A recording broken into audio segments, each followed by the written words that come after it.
이게 래플령과 2기에서 지금 3기 하고 있는데 근데 이긴 날 진짜 마지막 날 막 12주 동안 이제 맞죠? 12주죠.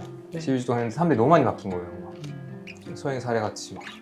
그래서 막 그날 엄청 울었잖아요. 그거 통해서 바뀐 사람 여기 몇 분 오셨었잖아. 아 왔었죠. 여기 왔었지. 맞아요. 왔었죠. 본수 끼는 거는 시간이 많이 걸려요. 이게 많이 걸리는데 일단 그래도 좀 흥미로운 건 시간이 많이 걸리는 건 당연한 거고 단계가 다 있는 것 같은데 가장 먼저 마음을 여는 것이 가장 첫 번째일 거고 그 다음에 이제 지식이 필요해져요. 그리고 근데 여기까지는 아직 아니에요. 지식을 내가 실천하기까지 여기까지가 간격이 꽤 큰 것 같아요.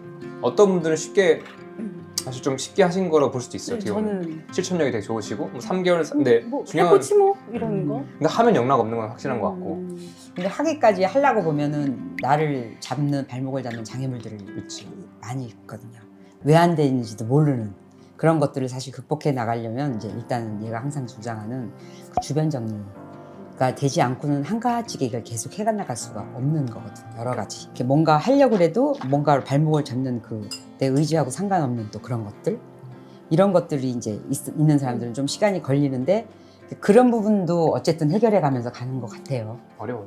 애들 잘 먹여놓으면 뭐예요. 아빠가 애들 케어하는 날에는 본인이 제가 음식 다 해놓으면 그거 그냥 먹이기만 하면 되는데 그거 귀찮다고 나가서 짜장면 사 먹이고. 괜찮아요. 아. 그것도 사실 애들은 사랑받는다고 느끼니까 괜찮아요. 괜찮아요. 아니 우리 딸이 엄마는 지난번에 안 돼서. 옛날에 인스타에다 올렸는데 그 무슨 달달한 무슨 뭐 수익 과자 같은 거 있잖아. 그걸 이제 여기서 살 때지 아빠가 이제 그런 거를 맛있는 얘가 좋아할 것 같은 거 이런 거를 사다가 이제 줬나 봐. 그러면 얘가 이제 뭐 그래 저렇게 저기 하면 뭐하냐 이렇게 주는 사람 따로 있는데 이런 거지. 응? 엄마 저렇게 챙겨도 챙기면 뭐하냐 이거 이렇게 또 이렇게 맛있는 거 이렇게 챙겨주는 사람은 또 따로 있는데 뭐 이런 걸 이렇게 해서 올렸더라고요. 그 엄마 약 올리는 거 아닌가요? 아니 그거 아니 그런 의도가 없다라는 건 아는데 나는 그래서 그걸 보면서도 아우 참 얘는 좋겠다 그런 생각이 들었었어요. 왜냐하면은 통로잖아 사실은. 근데 엄마가 막 저렇게 해서 만약에 강압적으로 이렇게 한다 그러면 그런 것만 먹어야 되면 얘는 나가서 지 돈으로 그냥 사 먹어야지 되는 거지. 사 먹지. 그런데 이렇게 뭔가 아빠는 전혀 개념 없이 너 이거 좋아하지 않냐 이러면서 쓱쓱 갖다 주면 거기서 느끼는 사랑으로 또 편도체가 안정이 되고 그래서 오히려 그게 힘이 되기 때문에 또 아빠가 이렇게 엄마 없을 때 그 이벤트처럼 데리고 나가 짜장면 사주는 것도 나중에 애들이 어차피 엄마 닮아서 엄마 미토콘드리아를 받고 큰 애들이기 때문에 걔들도 나쁠 수가 없거든요. 그게 굉장히 중요하더라고. 태중에 내가 어떤 상태에서 애를 잉태했는지가. 그렇기 때문에 뭐 그거는 뭐 명확하게 좋아질 건데 근데 중간중간 이렇게 아빠가 이러면은 이제 이혼하지 말고 기다려봐요. 왜냐면 애들한테도 저기 좋은 이렇게 사랑받는 어떤 통로가 되거든요. 근데 힘 빠져요. 진짜. 저는 식재료 다 바꾸고 진짜 애들 통제하고 애들이 저 싫어하죠. 못 먹게 한다고. 근데 뒤에서 아빠는 탕후루라고 혹시 아세요? 과일 꼬지에 설탕 덩어리. 정말 최악이에요. 과일도 적급 과일 꽂아놓고 진짜 설탕 국물에 했다가 굳힌 그거 3,500원, 4,000원짜리 그런 거 막 비싸기도 비싼 그런 거를 사주면서 점수 따려고 그러는데 저는 와, 그 독을 왜 먹이는지 이해를 할 수가 없는데 애들은 좋다고 또. 제가 옛날에 대학교 다닐 때 그 과외하던 집이 있었어요. 그 가정에서 과외하던 집이 있었는데 그 집에 엄마가 무슨 뭐 하여튼 그 식단에 대해서 막 굉장히 뭐 하여튼 아주 완전히 앞서가신 분이죠.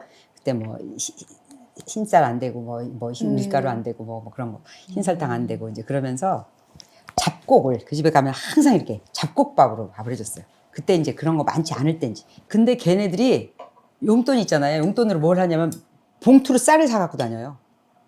아, 흰쌀을 그 이렇게 봉투로도 팔더라고요. 왜냐면 그 엄마 없을 때 몰래 해먹는 거예요. 그래서 내가 나 살면서 저런 짓을 하지 말아야겠다 생각했어요. 그게 애들이 나중에 처리되면은 자기한테 자기처럼 뭐가 자기한테 불편한 줄 알기 때문에 자연스럽게 그 자기들이 알아서 거리를 둘 거기 때문에 그거에 대해서 이렇게 오히려 예민해지면 자기 건강에 안 좋아요. 그리고 애들하고 관계도 안 좋아져서 반응이 별로일 거예요. 그러니까 내버려두고 그래 많이 먹어라 그래야 나쁜 것도 알지. 그리고 뼈두락지도 나보고 두드레기도 나보고 그러는 것도 좋은 경험이거든요. 그런 거 하게 여유 있게 두면 오히려 그게 좀 길게 놓고 보면 진짜 괜찮죠. 근데 이렇게 막 해놨는데 해놓은 거 내가 먹으면 되지 뭐. 그러고 있어요. 내 식습관이 너무 안 좋은 사람 있잖아요. 네. 그래서 늘 그렇게 해먹였는데 얘를 못 바꾸는 경우, 안타까운 경우, 그런 경우에는 진짜 좀 안타깝지. 내가 들여놓은 습관 때문에. 근데 지금은 자기는 뭐 반대잖아요. 그러니까 그 예민하게 생각 안 해도 될 것 같고, 그리고 예민해서 달라질 거 하나도 없어요. 오히려.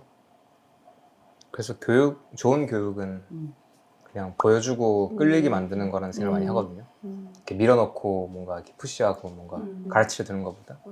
이 마음 아픈 건 진짜 남의 일이라서 제가 편하게 말한 걸 수도 있을 텐데 이게 어차피 밀어붙이고 한다 해도 안 되는 일이기 때문에 그래서 약간 내 남편분과 뭐 조정은 좀 필요하겠지만 여전히 근데 조금 더 너그럽게 볼 필요가 있는 것 같고 그리고 좀 희망적인 이야기는 아무리 그래도 이제 저 세대는 그래도 약간 어렸을 때부터 나쁜 걸 많이 먹었던 세대잖아요. 간식도 많이 먹었고 그렇게 평생 컸다가 나중에 해도 되니까 어머니가 이렇게 의식을 가지고 지금 그래도 가능한 식단을 이렇게 해주고 있으면 그냥 지금 애들이 막 엄청 막 아까 피부 질환이 있진 않았잖아요. 네, 전혀. 뭐 염증, 뭐 비염이나 아토피나 이런 거 없잖아요. 전혀 없어요. 그러면 또 잠도 잘 자는 편일 것 같고 그러면 약간만 그냥 엄마부터 건강해지고 신생아 때부터 출발이 다르지. 네. 출발이 달라요. 출발선이 플렉스 달라요. 완전히. 그렇기 때문에 조금 여유롭게 생각을 하면 되고, 그리고 그 과정 거치지 않고는 성장할 수 있는 방법이 없어요. 그리고 걔가 만약에 엄마가 해주는 식단대로 그대로 먹고 그렇게 크면 걔가 얼마나 밥맛 없는 애야. 사실 어디 애가 가서 아니죠. 애가 아니기도 하고 어디 가서 너무 고리타분 할 수 있잖아요. 제약이 많아요. 오히려. 네. 그렇기 때문에 그 걔를 위해서도 그런 과정이 필요하고, 그거는 이제 엄마가 믿고 계시면 될 것 같아요. 잘 네. 먹고 있으니까.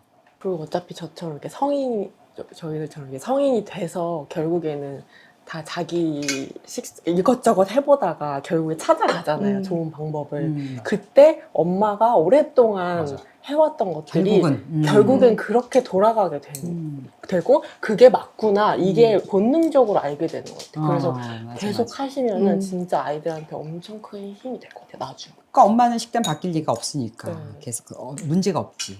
그러니까 저도 어렸을 때 제일 싫어했던 게 멸치 국물이었어요. 멸치. 그래요? 진짜 너무 싫어서 일을 점심만 되면 맨날 멸치 네, 국수를 해서 막 국수 해주고. 그런데 국수 자체가 문제가 아니라 그 멸치가 싫었던 거야. 멸치 국물이.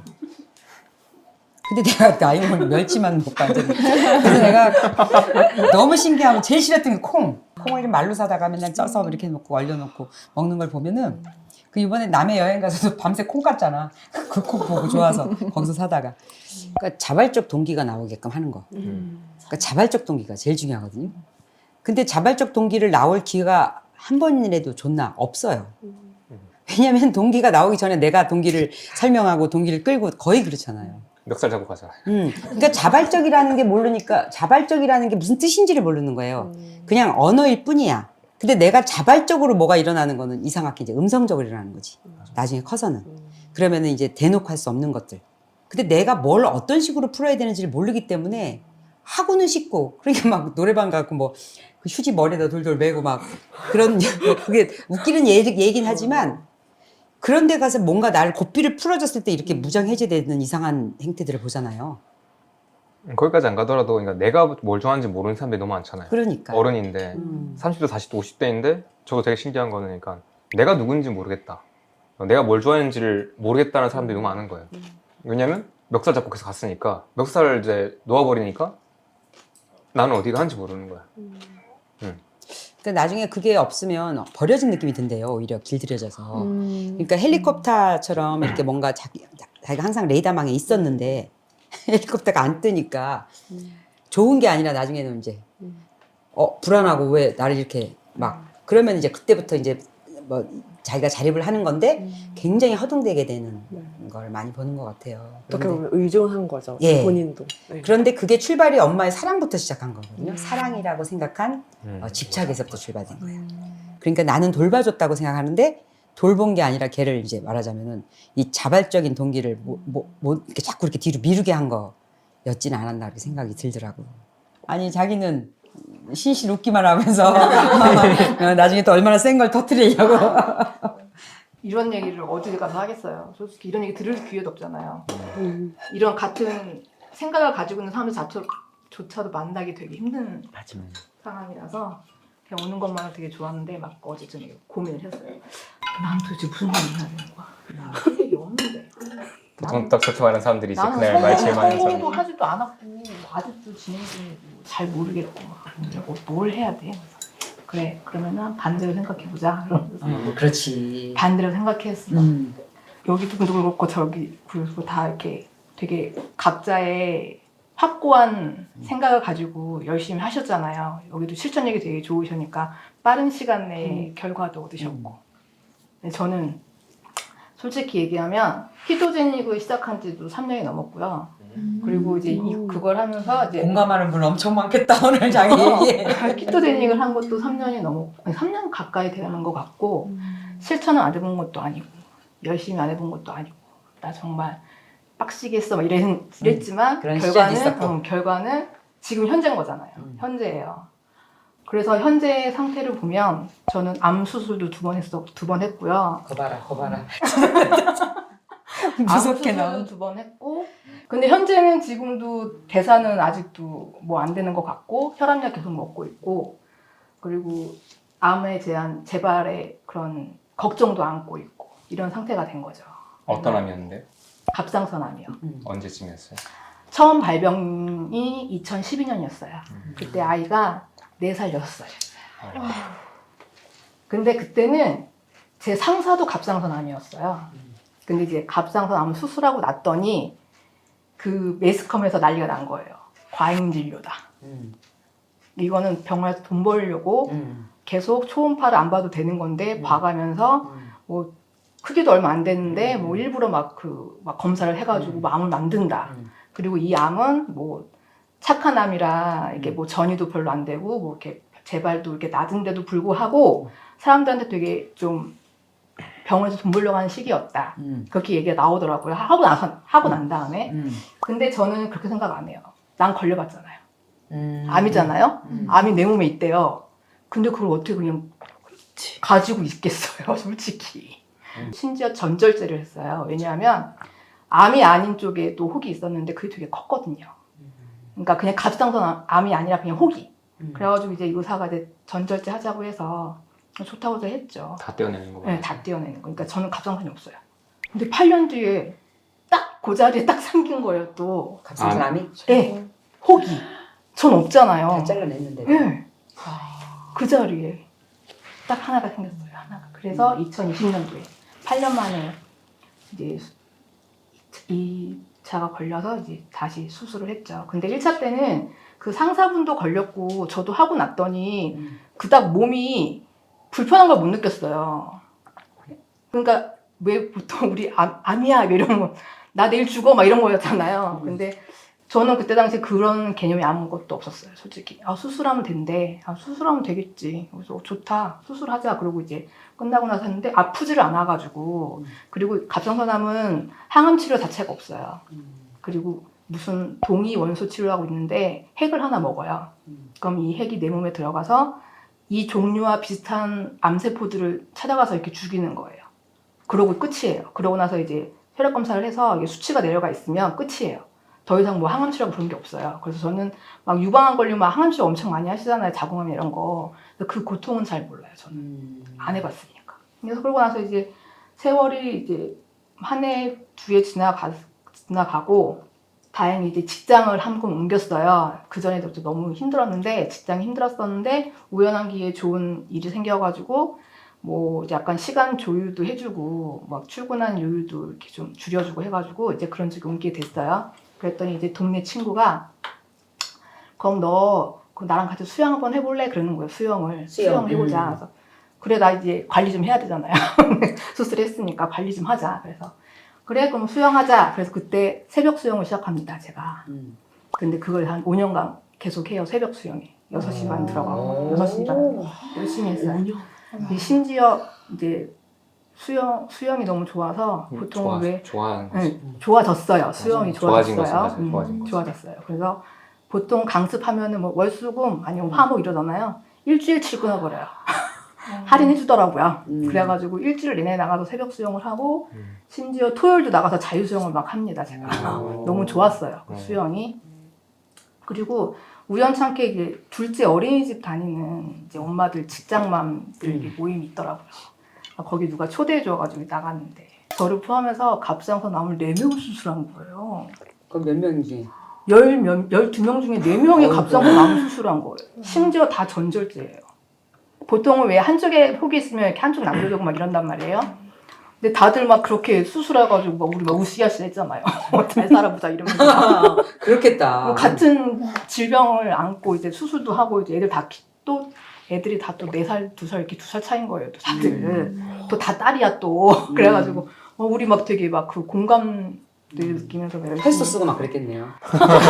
쓰고 싶었죠. 그렇지만 그건 못 쓰고 이제 다시 막 그런 모임 가지면서 이제 건강 그러니까 약간 기대는 의지가 생기겠다. 이런 식으로 막 동질감 이런 거 느끼면서 막 이렇게 생활을 잘 하고 수영도 열심히 하고 그러다가 이제 수영을 시작하면서 이제 저희는 수영 경력을 수력이라고 표현을 합니다. 수영하는 사람들은 수력이 좀 되니까 이제 장비빨이 세우고 싶은 거예요. 아시잖아요? 왜 골프도 장비빨 막 이런 거 있잖아요. 수영 모자에 수경에다가 수영복 깔맞춤 있잖아요. 깔맞춤. 그런 거. 그리고 정말 해야지. 일반인이지만 이렇게 선수 같은 막 그런 거 있잖아요. 그런 게 막 하고 싶더라고요. 근데 이제 새벽 수영의 특징이 뭐냐면 맨날 오는 사람들만 와요. 장비빨 세우기 좀 그렇다. 헬스장도 그냥 가는 사람들이 가는 거잖아요. 그러니까 새벽 수영도 다 나름 알아요. 이제 한 수영 경력 한 3, 4년 되면 얘기는 안 해도 아, 저 사람 있네. 이렇게 다 알잖아요. 알아요. 그리고 다 나이대도 이제 20대, 30대는 오지 않아요. 거기에. 못 일어나. 안 와요. 기껏 제일 나이가 적다? 이러면 30대 후반부터 이제 피크는 50대 초반까지 오시고 그다음에 50대 넘어가면 그 아쿠아로빅으로 바꾸죠? 그렇죠. 저쪽 가서 문자 보시는 걸로 하는 거죠? 네, 그런 것 같아요. 60대 중반부터 70대까지 저쪽에 걸어 다니는 거. 수영을 받아. 그럼 또 희한하게 이제 어머님들은 그 체형들이 다 그 표준화돼 있잖아요. 이렇게 다 그 표준이에요. 근데 30대 후반부터 한 40대 중반 보니까 여자들이 배가 하나도 없는 거예요. 그래서 한 라인에 배 있는 애는 나밖에 없는 거예요. 나를 포함해서 한 2명밖에 없는 거예요. 이게 배가 나온 여자분들은. 아 그래? 그럼 나도 한번 빼볼까? 막 이런 거, 다이어트를 결심을 해요. 이제 그전에는 이제 난 수술했으니까 안 해도 돼 막 이런 거였다가 이제 괜히 그런 거에 이제 눈독을 들인 거죠. 그래가지고 한 1년 반 동안 닭고야의 삶을 살아요. 거기를 들었었어. 거기를 들었었어. 1년 반 동안 닭고야의 삶을 삽니다. 그리고 전 수영도 했잖아요. 1년 반을 그렇게 했어요? 네, 1년 반. 그러니까 일단은. 중간중간 폭식은 했지만 그래도 기본적인 베이스는 닭고야였던 거예요. 샐러드 듬뿍에다 반. 그리고 저녁에는 무조건 샐러드. 그리고 이제 그 우연찮게 이거 저희 아파트 헬스장에 무슨 순환운동이라는 거니까 그러니까 고강도 인터벌.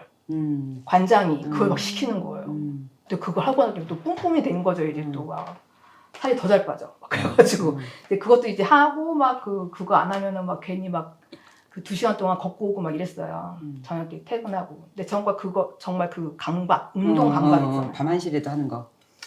1시까지라도 어떻게든 뭐 운동을 하고. 근데 또 새벽 수영 나가야 되잖아요. 뭔지 알죠? 잠을 거의 잠을 잘 못 자는 거죠. 또 토요일 나와서 막 수영하고 이러면서 그래서 저 지금 바나나 고구마 안 먹어요.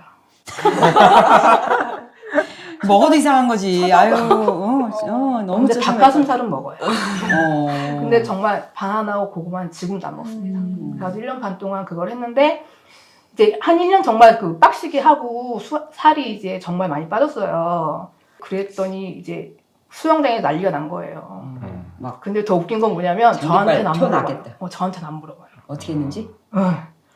괜히 내 같은 반 언니들한테나 물어보고 괜히 나 친한 본인한테는 안 물어본다고? 저한테는 안 물어보고 무슨 심리지? 어떻게 질투하는 뺐대? 뭐 모르겠어요. 뭐 어떻게 뺐대? 막 이러면서 막 난리가 났어요. 수영장에서 이제 그런 이제 뿜뿜도 있었죠. 그래가지고 그런 시절이 잠깐 있었겠다. 잠깐 있었어요. 다들 한 번씩 있는 것 같아. 잠깐 1년 반 동안 잠깐.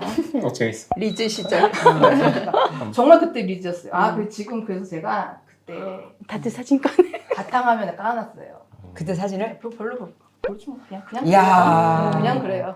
그냥 그렇기는 그냥 다리 그렇기는 봐. 완전히 다리 봐. 완전히 딴 사람인데? 근데 이때 컨디션 좋았으면 좋았어요. 왜냐하면 제가 이때 57kg였거든요. 더 말라 보여요. 아, 그래요? 그리고 나서 이제 너무 힘든 거예요. 1년 반 동안 그걸 유지하는 게 되게 힘들잖아요. 그래서 이제 좀, 그리고 그때 생활 환경이 이 생활권이었다가 되게 좀 멀리 어떻게 옮겨지게 되면서 이제 놓은 거죠. 마음을 놓은 거였어요.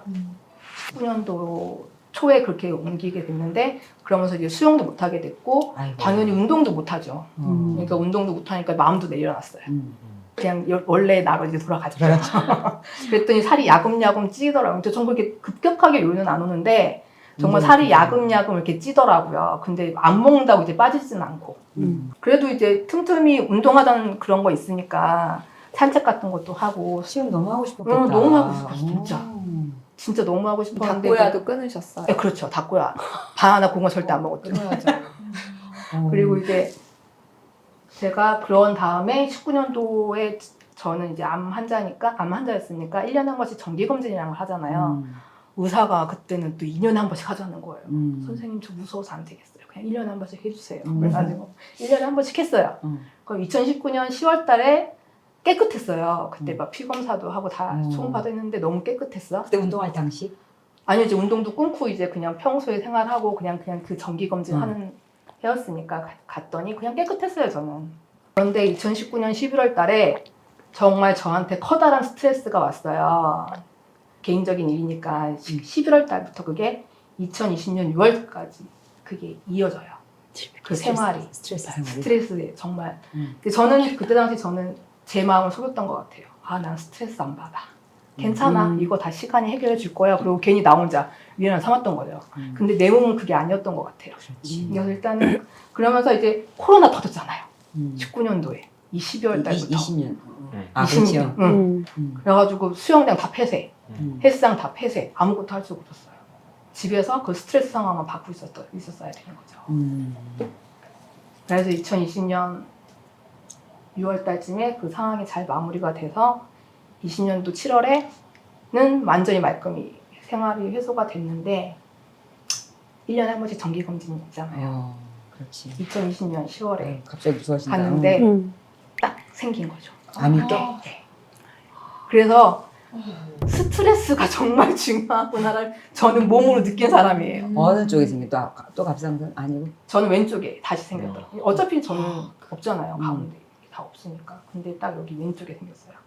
그래가지고 또 그거를 아무리 혹이 작다고 해도 암이라 했는데 내가 또 가지고 있고 싶진 않잖아요. 그래서 선생님이 이제 수술을 하자고 해서 했는데 그럼 나 또 동의원서 이거 해야 되냐 그랬더니 그거는 경과를 봐야 된대요. 이 수술하고 나서 그 전이 뭐 이런 거 있으니까. 두 번째 수술은 첫 번째 수술하고 너무 틀리더라고요. 지금도 저는 휴지증이 있어요. 왜냐하면 이 임파선, 림프절을 다 긁어낸 거예요. 전이가 있을 수도 있으니까. 이때도 긁어내긴 했는데 그렇게 부위가 넘지 않았단 말이에요. 근데 여기 왼쪽에 딱 재발이 됐으니까 그 외과 의사가 정말 자기가 최대한 긁을 수 있는 만큼. 네. 그거 아시네요. 그래가지고 다 긁어낸 거예요. 그래가지고 딱 지금도 저는 아 내가 수술한 사람이구나 느낄 수 있어요. 몸으로. 왜냐면 이렇게 만지면 제 피부가 아니에요. 제 피부가 아니에요. 이렇게 만지면 이렇게 나를 만지는구나 느끼잖아요. 근데 이렇게 느끼면 반갑이 없어. 감각이 없어요. 그리고 땀이 이렇게 흐르잖아요. 흘리는지 몰라요. 2차 때 수술을 하고 난 다음에 처음으로 그런 생각이 들더라고요. 아, 나 죽을 수 있겠구나. 아, 나 우리 애들을 못 볼 수도 있겠구나. 마음이 확 약해졌다. 그래가지고 나 열심히 살아야 되겠다. 근데 제가 그 스트레스 받는 기간 동안 살이 많이 쪘잖아요.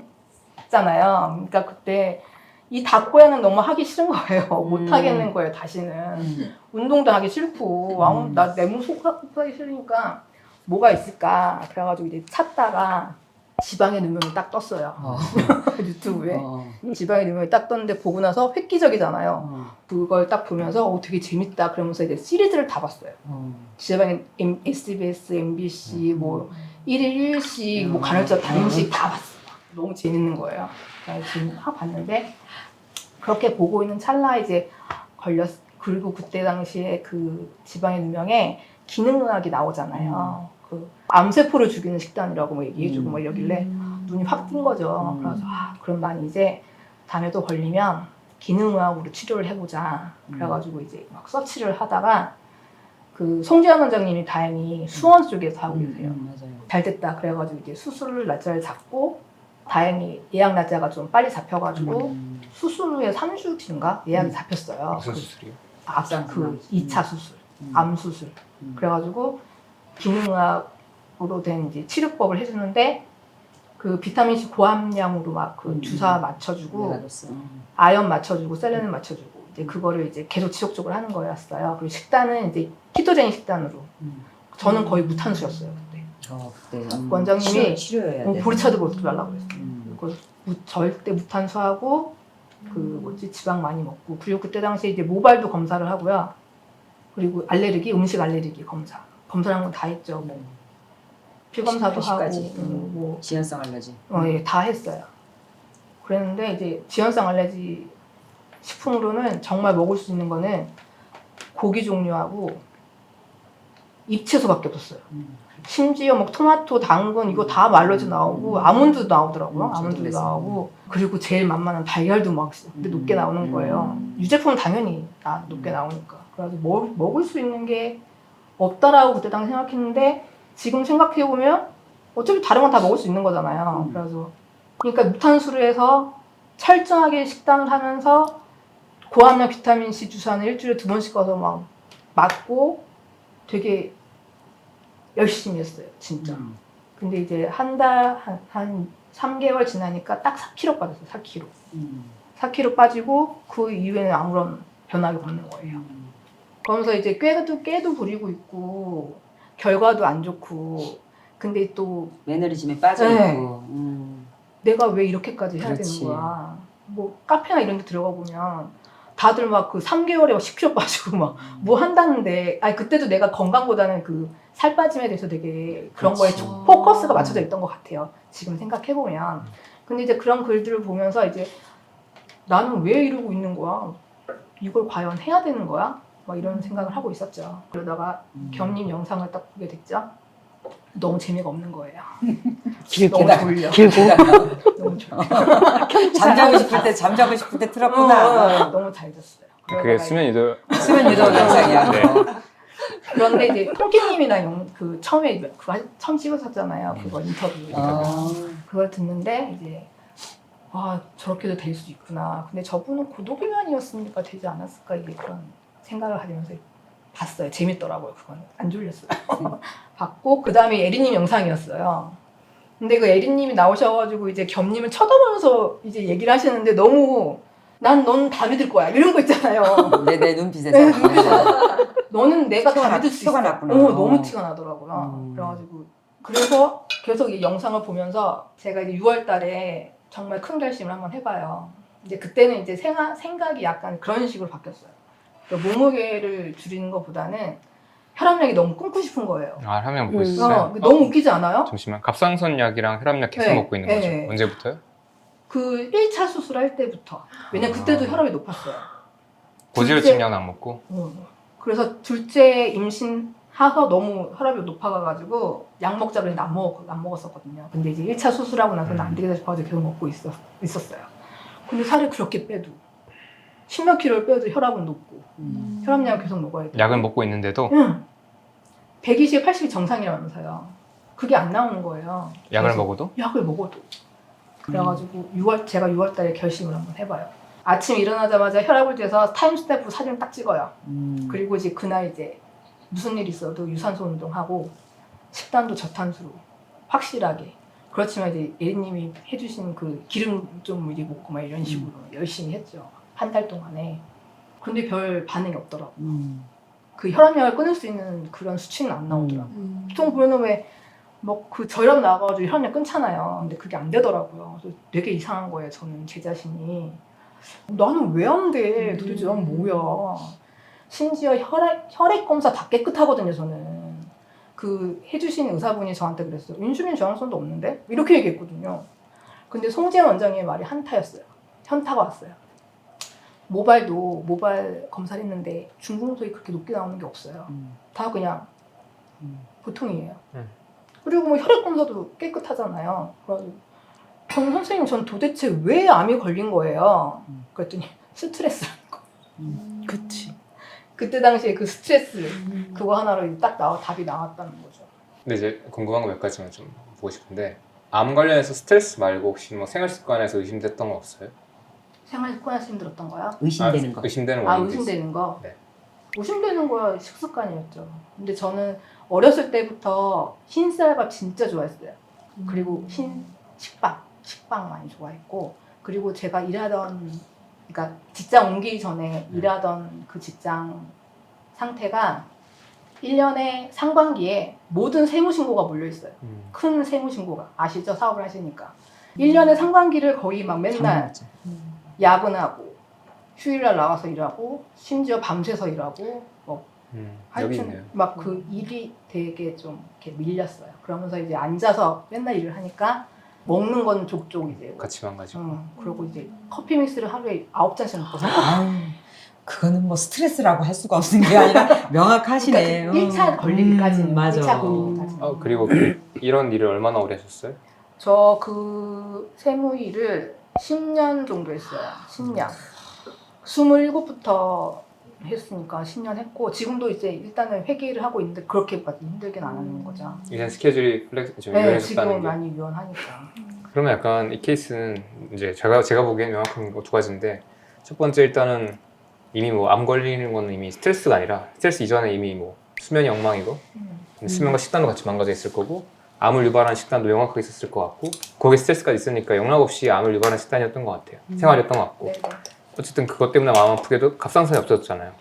이게 무슨 신장 하나 뗀 것도 아니고 담낭 뗀 것도 아니고, 그 갑상선의 장기는 너무 중요해서 그게 없는 사람이 사실 이제 오히려 살이 안 찐 게 감사할 수도, 그러니까 지금 오히려 이 몸인 게 감사한 거일 수 있지 않을까 생각 들어요. 아, 분명 이제 지금 뭐 신지로이드 같은 거 먹고 있겠죠.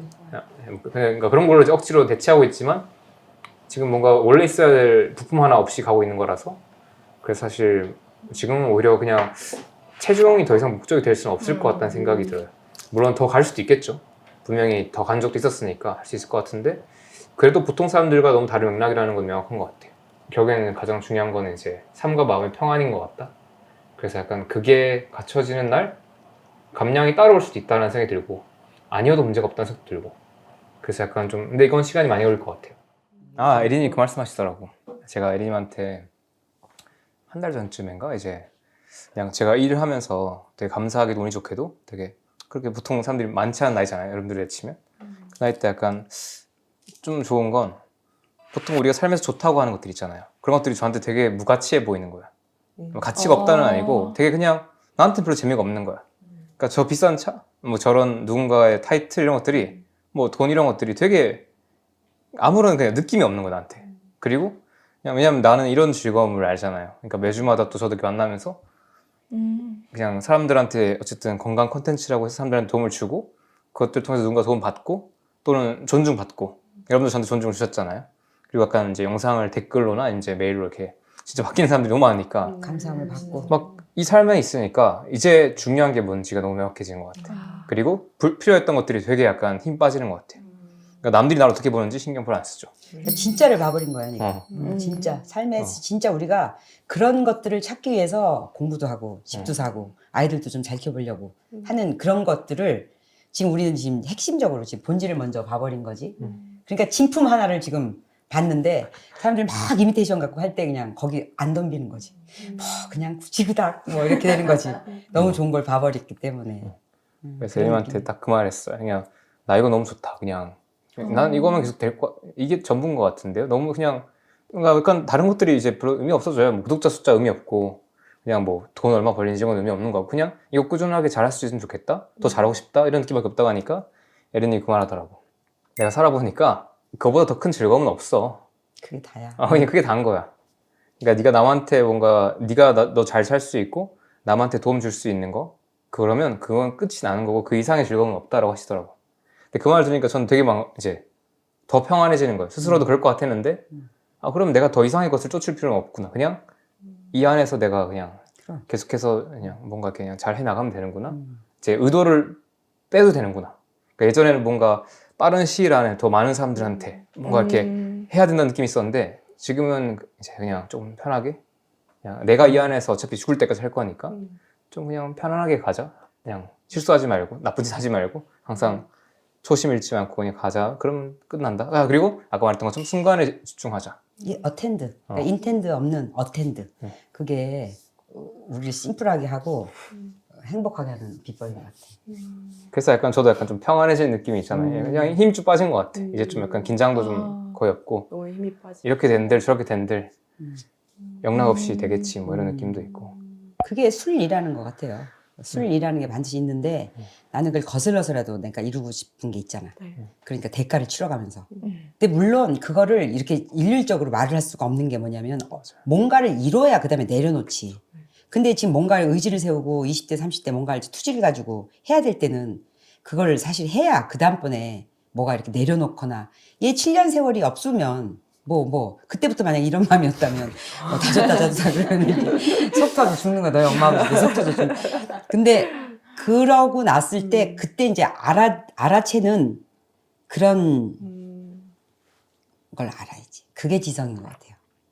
그 지성은 뭔가 이렇게 세상적인 걸 막 이뤄내는 지성이 아니라 내가 나의 느낌에 이렇게 알아채는 그게 필요한 게 지성이고 의지는 그걸 향해서 끊임없이 갈 수 있는 게 그게 의지가 필요한 거고 그 지성과 의지에 대해서 쓰는 목적이 반드시 있다고 생각해요. 그게 진짜 행복해지는 쪽으로. 그래서 결국은 이타적인 삶인데 이타적인 삶의 첫 발에서 내가 나를 돌보고 내가 행복해야지 그걸 뭐 가든지 말든지 하는 거죠. 그래서 그 첫 번째가 이제 내 몸 돌보는 그런 것 같아요. 저는 운동 강박 전혀 없고 거의 평생을 운동을 저희 양치하듯이 저는 운동을 그렇게 해요. 강박 없이? 네. 야, 어떤 운동 하세요? 저는 필라테스 요가, 플라잉 요가.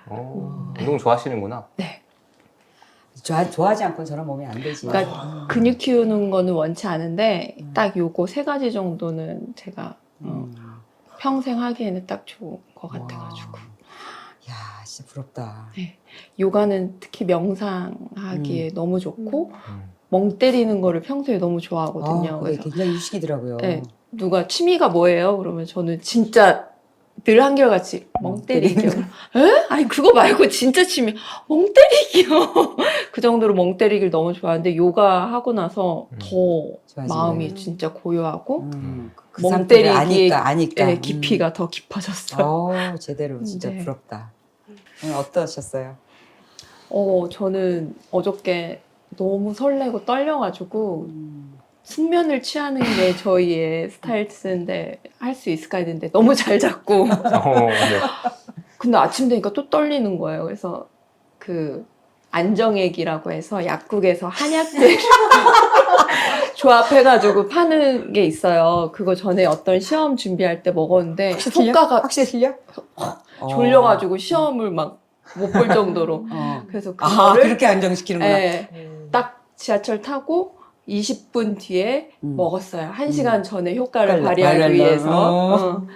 근데 확실히 효과가 있었던 것 같아요. 좀 마음의 안정을 취하고 잘 한 것 같고 아까 말했듯이 정말 올해 몇 달 남았지만 지금까지는 오늘 최고의 날이었고 최고로 맛있는 음식 먹은 것 같습니다. 최고의 분들과 함께 좋은 시간 보내서 너무 감사하고 다 같이 건강해졌으면 좋겠습니다. 아유, 감사합니다. 오늘 멋있는 분 봐서 저도 너무 감사해요. 감사합니다. 저는 일단 여기 초대받았을 때부터 너무 그 영상에서 에리님이 환호해 주시잖아요. 초대를 오신 분들한테 환호해 주실 때 제 모습을 상상하면서 일주일 동안 진짜 행복했거든요. 그래서 에리님 주방 항상 보면서 내가 나중에 뭐 몇십 년 뒤에 자녀들이 정말 놀러 오고 싶은 주방을 가진 그런 사람이 돼야겠다 이렇게 항상 이렇게 생각을 하는데 직접 보게 돼서 너무 좋고 그래서 오늘 저는 사실 이번 주가 이제 휴가였는데 정말 몸과 마음을 쉬면서 저한테 음식 잘 해먹이고 그렇게 그냥 정말 쉬었거든요. 그래서 그 휴가 중에 초대받은 게 너무 저한테 선물 같고 네, 앞으로도 잘해라 이런 뜻으로 선물 받은 것 같아서 너무 감사합니다. 아유, 저희한테도 선물이었어요. 잘 오셨습니다. 저는 오늘 이제 제일 멀리서 왔잖아요. 근데 오는 길이 너무 즐거웠어요. 날도 너무 좋고, 그리고 비도 안 오고, 그리고 딱 도착했을 때 이렇게 바로 올라왔는데, 이나님이 너무 환하게 맞아주셔서 그것도 너무 감사하고, 왔는데 늘 보던 분들인 것처럼 익숙한 영상도 워낙 많이 보고 해서 너무 익숙하고 편안하게 오늘 시간 즐길 수 있어서 너무 좋고 감사하고 행복했습니다. 네, 아유, 저는 그때 그 4월 달에 봤을 때부터 네네. 지금 이렇게 계속 이렇게 좋게 발전한 모습을 진짜 이렇게 무슨 꼭 저거 일부러 한 것처럼 보게 돼서 저한테도 되게 지금 떨렸었어요. 너무, 네. 너무 네. 좋더라고. 네, 너무 달라져서 너무 좋게 더 이뻐주셔가지고 제가 못 알아봤으니까 진짜로. 감사합니다. 10월이나 12월 때 한번 봅시다. 네. 저는 이제 마지막 이제 보니까 그 여러분들이 되게 막 유입이 많이 되시더라고요. 저는 정말 그 뭐 다큐멘터리 찍는시다고 그래가지고 그 이후에는 나는 이제 기회가 없겠다 막 이런 생각이 들어가지고 바로 신청한 거였거든요. 그래서 뽑아주셔서 너무 감사드리고 이렇게 볼 수 있어서 너무 행복하고 그리고 저희 얘기를 이렇게 진지하게 받아주시는 거에 대해서 너무 감사드려요. 즐거운 제가 너무 날이었습니다. 가볍게 얘기했지만 내용 자체가 굉장히 진지한 얘기고 사실은 전 삶이 들어있는 얘기이기 때문에 진짜 너무 나눠주셔서 감사해요. 아까 얘기한 것처럼 그거 보고 힘내는 분들 정말 많을 거예요. 나는 왜 이렇게 몸을 오래 고치나 이런 사람들 있잖아. 근데 눈에 보이는 게 다가 아니고 진짜 길게 놓고 보면 제가 50대 때 어땠겠어요? 50대 때 또 뭐였대? 들락날락. 내가 사진 카톡 프로필 사진 보면 근사할 때만 찍은 거예요. 그거 근사할 때만 찍은 거고 옷으로 가렸고 카메라 각도로 가리고 뭐 이렇게 갖고 찍은 것들이지만 이제 그 안에 갈등들이 계속 있었잖아요. 근데 지금 생각해 보면 그까짓 것 아무것도 아니었더라고. 왜냐하면 어차피 좋은 결과를 영락 없이 가질 만한 그런 것들을 이제 원하고자 계속 찾아다녔던 거니까. 그래서 진짜 그동안 여기저기 헤매고 다니신 거 정말 잘하신 것 같고 잘하셨어요. 네, 너무 좋은 시간이었습니다.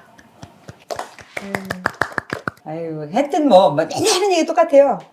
이럴 줄 알았다 내가 이번 주도 이러면서 기대를 안 하지만 항상 그 마음의 기대 이상으로 항상 기가 막히게 오늘은 또 뭐 마음 근력 센 사람들 특집으로 다 해주고 각자 하나하나의 소중한 세월이 그 인생이잖아요. 그거를 이제 내가 그 앞에서 그거를 듣고 같이 나눌 수 있어서 제가 항상 얘랑 나랑 제일 큰 수혜자라는 생각이 들고 그리고 진짜 이 자리가 우리가 마련한 것 같지만 이거 우리가 하는 자리가 아니고 이 우주의 이 섭리상 흘러가는 거에 꼭 와야 될 사람들이 왔다 가는 자리고 그리고 이게 꼭 뭔가가 이렇게 계기를 만들어준다고 믿기 때문에 오늘 또 돌아가고 나서 정말 허전하지 않으실 거라는 생각이 들고요. 그리고 이제 단톡방이라는 게 만들어지잖아요. 우리 18화.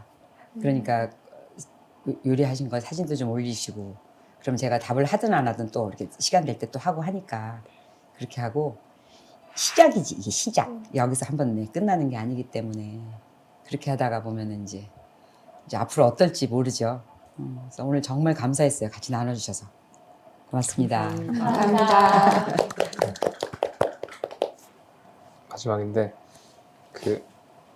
이제 장마가 끝났다고 하더라고요.